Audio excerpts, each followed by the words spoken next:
Welcome back to my YouTube channel. Hope you enjoy this true and original story.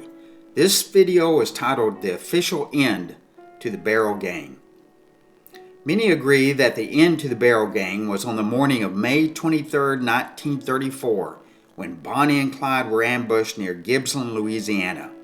However, according to many newspapers of the time, the official end to the Barrow Gang happened on May 10, 1935, just shy of a year after Bonnie and Clyde were buried in Dallas, Texas.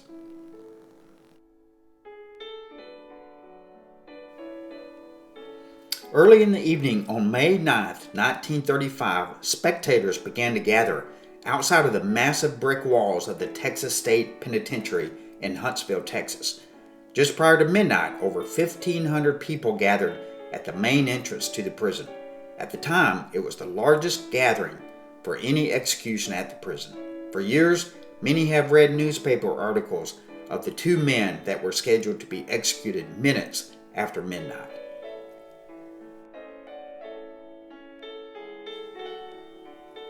The crowds were there for the execution of Joseph Conger Palmer and Raymond Elsie Hamilton.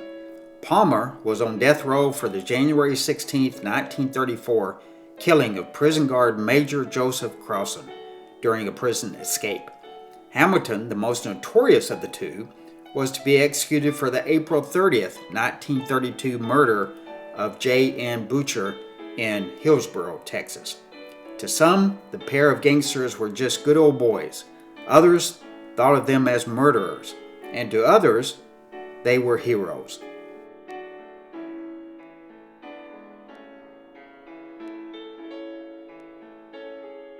Apparently, to one young lady, Hamilton was very special. Katie Jenkins was Hamilton's girlfriend, but she had moved to Los Angeles for better times. It was said of Katie that she was equally at home at a country club dinner party or at a gangster's hideout. She quit her job as a nightclub hostess in Los Angeles and quickly moved to Texas to be near Hamilton. Katie and Hamilton's mother tried several times for a stay of execution, but all hope was now gone. Katie would visit Hamilton moments before his execution. She wanted to be remembered as Hamilton's sweetheart to the very end.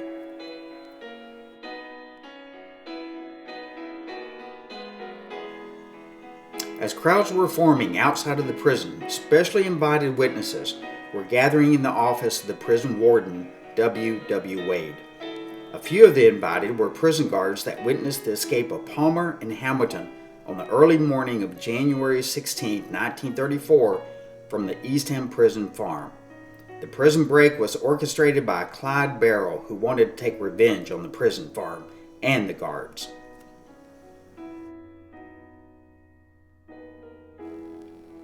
On Friday, May 10, 1935, at 12:04 a.m., Joseph Conger Palmer was seated in the electric chair within the walls of the Huntsville prison. Before he was strapped down to the chair, he read a prepared statement. He said, "If anyone has injured me, I forgive them wholeheartedly and ask pardon of those I have injured. I ask God to accept my death in atonement for my sins. So far as my death is acceptable to my God, I unite it to the sorrows and death of Jesus Christ. My friends in Christ, I bid you farewell."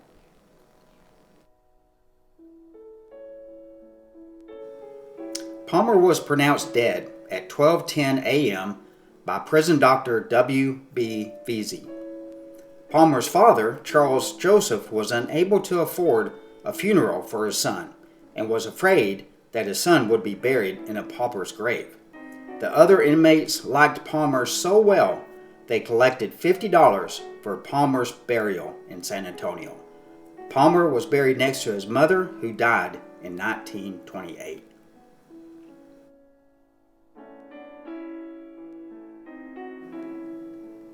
About 6 p.m., newspaper men were allowed to interview Hamilton one last time prior to his execution.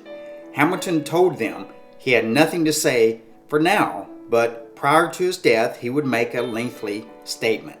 After Palmer's body was removed from the electric chair, Hamilton was escorted into the death chamber. Reporters noticed that Hamilton was very nervous and shaking as he was walking toward the electric chair. Hamilton could not read his prepared statement. In a quivering voice, he said, "I didn't do that Hillsborough murder, and the man who did it is dead, and I won't say anything anyhow." Just before the hood covered his face, Hamilton turned to look at Father Hugh Finnegan, the prison's clergy. His nerve broke completely and began sobbing as the electric current was turned on. Hamilton was pronounced dead at 12:26 a.m.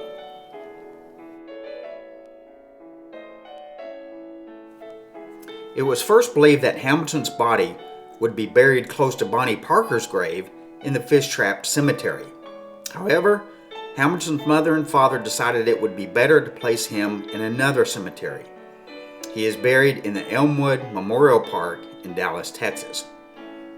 Hamilton's father, John Henry, would pass away later in 1935 and buried in an unmarked grave.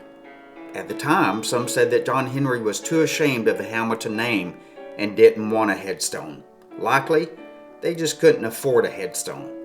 Hamilton's mother, Sarah Alice, married again and passed away in 1963. She is buried in Arlington, Texas.